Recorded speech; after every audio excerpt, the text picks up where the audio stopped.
Welcome to another video from Irwindale Public Library, where we will continue our young adult series and talking about improving our relationships. And to start with, we all have a variety of relationships in our life: our family, friendships, romantic relationships, work, school, or acquaintances. It can be hard to fully get along with others, but there are things that we can do to improve our relationships.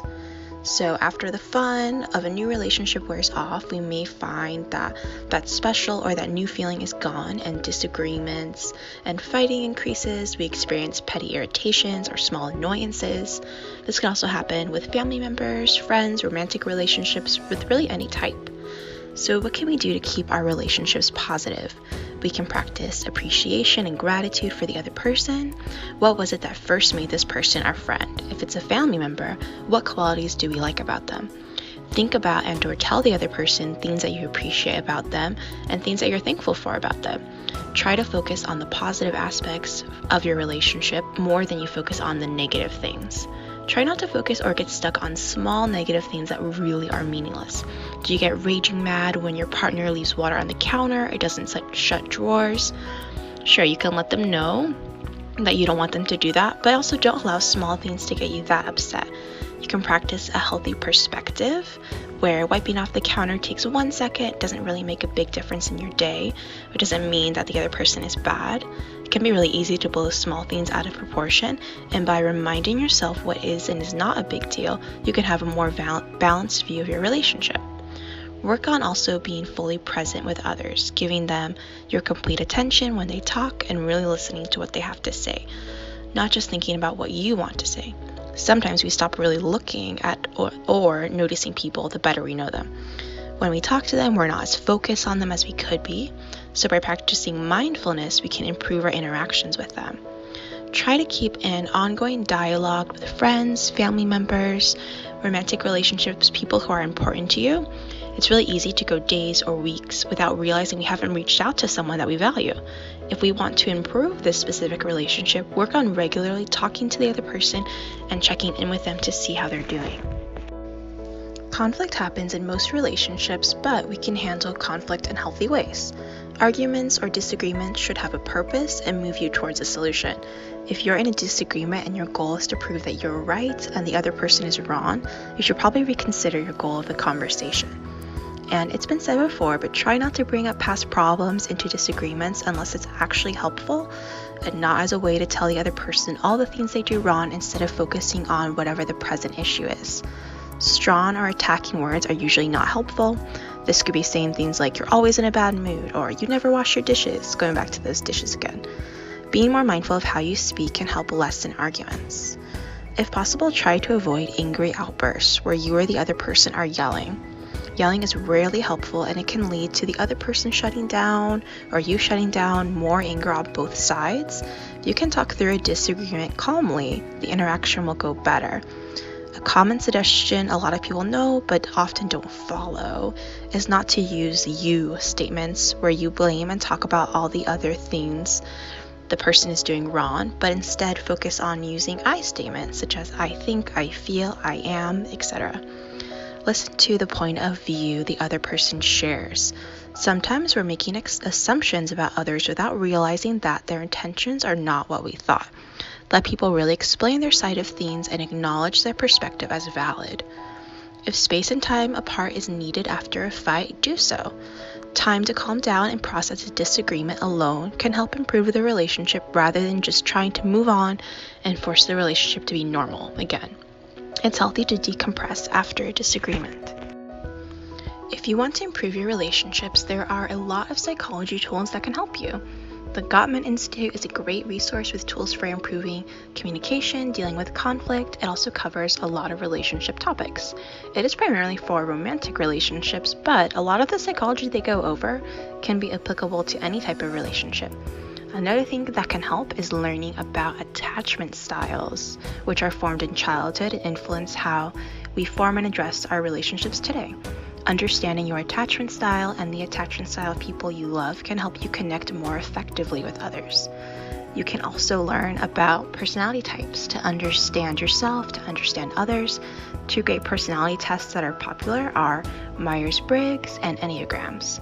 Both of these will show you your strengths, struggles, and how you handle relationships.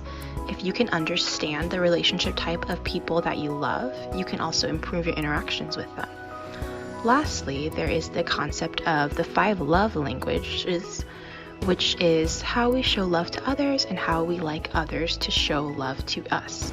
If we understand how important people in our life prefer to be loved, such as words of affirmation or quality time together, and we also know how we like to receive love from others, we can use this tool to our advantage. These are all great things to research on your own to help you improve your connections with others and better understand yourself. Boundaries are a great way to help your relationships. What are boundaries? Boundaries are about defining what is and is not acceptable in a relationship, friendship, or with a family member. What kinds of behaviors do you find acceptable from others and which ones are not? Without boundaries, others may take advantage of us and we also may take advantage of them. Boundaries should be expressed and honored by both sides.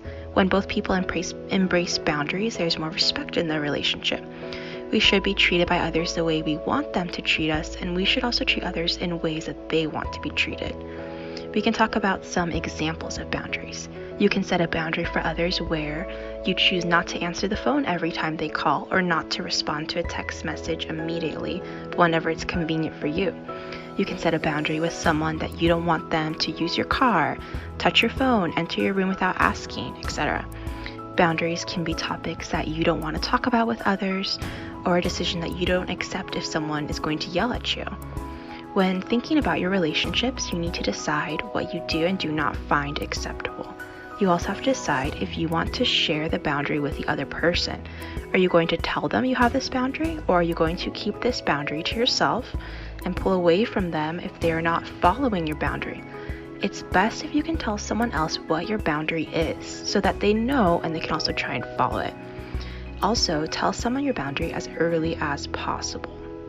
If you don't like when your friend comments on your appearance, but you don't say anything for months, and they continue to make comments without knowing that you dislike it, this creates a bigger issue, as you may eventually get fed up and blow up at them.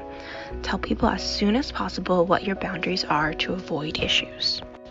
Your boundaries also need to be reasonable and sometimes flexible. An unreasonable boundary is one that seeks to control the other person or forces them to act in a way that they don't believe is right.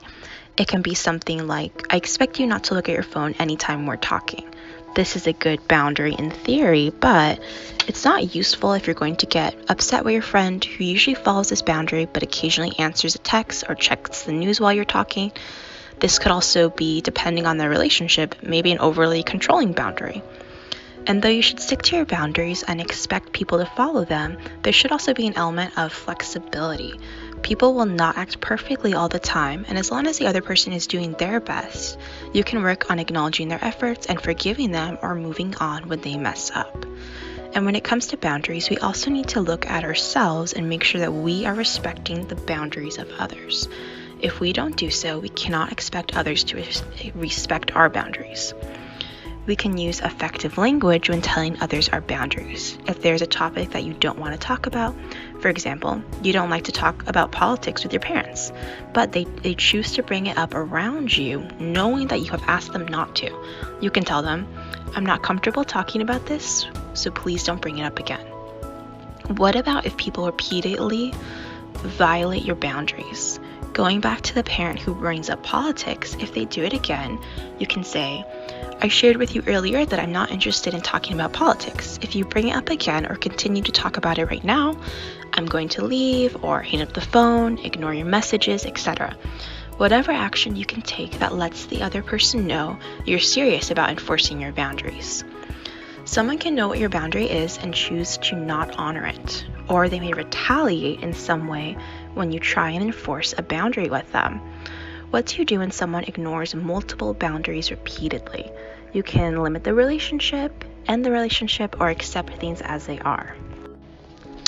First, let's talk about limiting relationships. What happens when you don't want to cut ties with someone, but you also don't want them to have a huge part in your life? The situation can be a family member who you have a difficulty with or a friend who you feel is very draining. If you still want to have them in your life, this is where you would need to bring in your chosen boundaries that you've made. You can use these boundaries to create limitations with people that you want some distance from. Another thing you can do is learn to accept the type of relationship that is possible with this person. For example, maybe it's really impossible for you to have a close bond with your mother, but it's possible for you to have a casual relationship with her that's not emotionally intimate. This can be painful, especially if you have always wanted to be close with your mother, but it's simply not happening. If you've tried repeatedly to fix the relationship so it is the way that you want it to be, but it never works, and you still want to keep this relationship, you can work on just accepting the limitations of that relationship.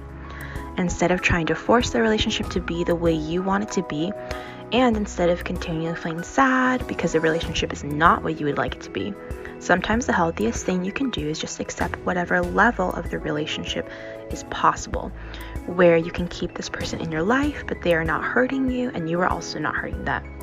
In a sense, you can see this as lowering your standards for the relationship and practicing acceptance and how the relationship is. This can help you not to ruminate on negative feelings and have the best level of the relationship that is possible. The end of a relationship is something that is totally normal. Not all the relationships we have are going to last forever. This can be for any type of relationship. Family members, friends, romantic relationships. What are the reasons to end a relationship? This is a personal decision that can be made suddenly, which is not recommended, or after careful thought.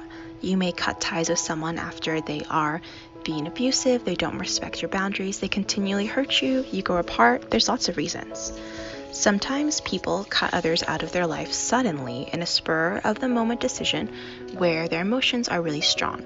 This could be an altercation where you may say things you later regret, and you may end the relationship and then later regret ending this relationship once you've calmed down. Remember that strong words spoken in anger cannot always be taken back even if you apologize. Especially if we are on the fence about a relationship and we would like to keep the tie going, try not to do or say anything in haste. If you're thinking of ending a significant relationship, the best thing to do is to really give it time. Have you shared your concerns with this person about their behavior that you find unacceptable? If so, how did they respond? Are they willing or trying to change their behavior? Or are they refusing to do anything differently? If they are refusing to change, do you want to end this relationship or accept things as they are, knowing that they will not change? It can help to give the relationship a timeline. You don't need to share with this person that you're giving them a timeline. This can be something personal to you if you want it to be. If enough time has passed and you feel that yes, you still want to end the relationship, you should do so. It can also be useful for you to save evidence in a sense of the relationship that you are ending, especially if you think that in the future you might be tempted to return to the relationship. Evidence can be you writing down or creating a note on your phone of things that they have done that you think are wrong. It can be screenshots of text messages, photos, anything else that is going to help you to keep your resolve about a relationship that you want to end. If this is a relationship that you know is bad for you, but you worry that you can't trust yourself not to return to this person, bring in a trusted friend who knows about the situation. Be accountable to them so that you do not return to the relationship without talking to them first. And if you have cut off a relationship, what does that mean? Will you maintain contact with this person? Can they access you via social media? Have you blocked their phone number, taken back your key, or made it explicit to them that you want no further contact? Sometimes the best thing is to make sure that it's impossible for the other person to find you. You can block them on any social media platforms. Try not to stalk them on social media through friends. A clean break is often the easiest to heal from. But if you're giving this person a window in your life where they can still talk to you or still follow what you are up to, it's harder to fully move on. You may end up back in a relationship or a friendship that's not serving you. You need to do what's best for you. If you think you still want a window to connect with this person, then do so. If you think it's a bad idea and you don't trust yourself not to reach out when it's something you don't really want to do, make sure you set yourself up for success so they don't have a way to come back into your life. And if they do contact you through some way, you need to choose not to respond or to block them again, whatever you need to do. And what about the final conversation or the breakup of a relationship or friendship? Are you going to tell the person that it's over? Ghosting or disappearing from someone's life is a common way a lot of people end relationships. This may seem easier or better than confronting someone, but it's always preferred to be upfront when you don't want someone in your life anymore. Sometimes when you end a relationship or a friendship, there may be backlash. People may say hurtful things and retaliate. They may argue with you and try to convince you to keep the relationship. You need to know yourself. If they try to convince you to give it another chance, will you agree when you shouldn't have? How will you end a relationship? You have to decide where, when, and through what method. Will you see them in person, over the phone, through a text message? If you're seeing them in person, make sure it's easy enough for them and you to leave separately. You need to come prepared with what you want to say. Write it down, be specific. What specific things and reasons are you ending this friendship for? Use concrete examples. Have a friend look over what you want to say. Is it too harsh? Are you exaggerating? Are you downplaying what happened? Make sure to acknowledge your part in the problem of the relationship. You too have likely done things wrong. Even if it's as small as you should have spoken up sooner, you should have made your feelings known, or maybe you had a bigger role as to why this relationship is not working. Don't make the conversation accusatory and blaming. Acknowledge the good things in the relationship, the things you like about them, and what you have learned. It can be helpful again to get insight from a friend as they can see if you're being objective. When formally ending things, it can be a productive conversation, but also could not be. Be prepared for either outcome. Sometimes when you end relationship, you will see a different side of the person that you didn't see before. And if the conversation is becoming too uncomfortable or unproductive, feel free to end it early. You can always let someone know that you want to end your friendship with them, but choose not to explain your reasons why. If you know they will argue, defend themselves, deny, or you just know it won't be received well. And for our final thoughts, remember that the best relationships help you and the other person grow into a better version of yourself. You both support each other and want the other person to succeed. You enjoy spending time together, actively work on shared or individual problems, and have a connection or share similar purposes and values. Thanks for watching. We hope you can use some of these ideas to improve your relationships.